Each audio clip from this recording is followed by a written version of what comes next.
Assalamualaikum warahmatullahi wabarakatuh.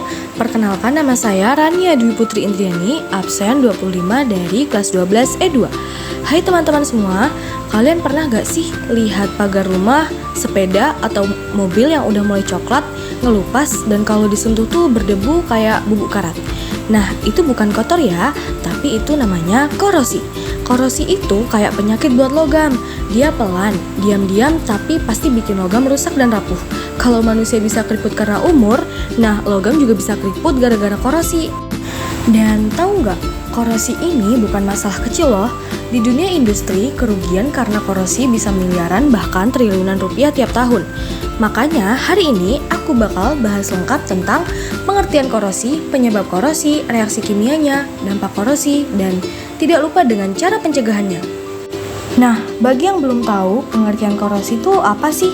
Korosi adalah proses kerusakan atau degradasi logam akibat reaksi kimia atau elektrokimia antara logam dengan lingkungan sekitarnya, seperti air, udara, atau zat kimia lain yang menghasilkan senyawa-senyawa logam yang lebih stabil, misalnya oksida, hidroksida, atau garam logam.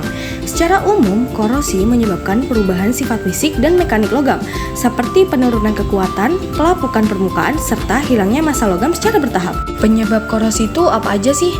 Korosi itu terjadi karena reaksi antara logam, air, dan oksigen. Kombinasi mautnya tuh Fe atau yang biasa kita kenal besi plus H2O atau yang biasa kita kenal air plus O2 atau yang biasa kita kenal oksigen sama dengan karat. Faktor-faktor yang bikin korosi makin cepat antara lain kelembapan tinggi, udara laut, zat asam, kadar air, dan permukaan logam yang tidak rata. Nah, sekarang kita masuk ke bagian ilmiahnya sedikit nih. Korosi itu sebenarnya reaksi redoks, yaitu oksidasi dan reduksi yang jalan bareng. Di sini bisa kalian lihat ya jenis-jenis reaksi kimianya.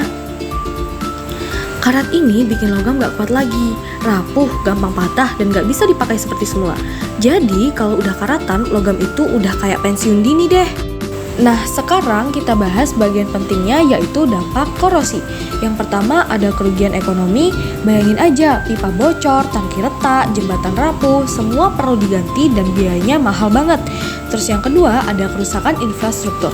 Banyak kasus jembatan runtuh di dunia ternyata disebabkan karena rangka logamnya berkarat dan gak kuat lagi. Dan gak cuma itu, ada kerugian lingkungan juga loh, serta bahaya keselamatan.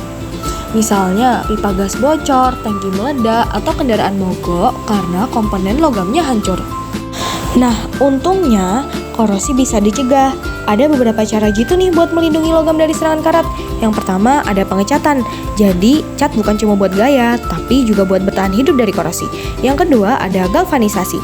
Biasanya besi dilapisi logam seng atau yang biasa kita sebut Zn. Seng ini rela berkorban lebih dulu supaya besinya aman. Heroik banget ya, kayak bodyguardnya besi. Kemudian yang ketiga ada inhibitor. Cara pencegahannya nggak cuma itu aja kok. Ada pelumasan dan proteksi katodik. Oke teman-teman, dari semua yang kita bahas tadi bisa disimpulkan korosi itu proses rusaknya logam akibat reaksi kimia dengan lingkungan. Penyebab utamanya air dan oksigen. Reaksinya menghasilkan karat, dampaknya besar banget. Tapi untungnya bisa dicegah. Jadi jangan biarkan logam di sekitar kita berkarat.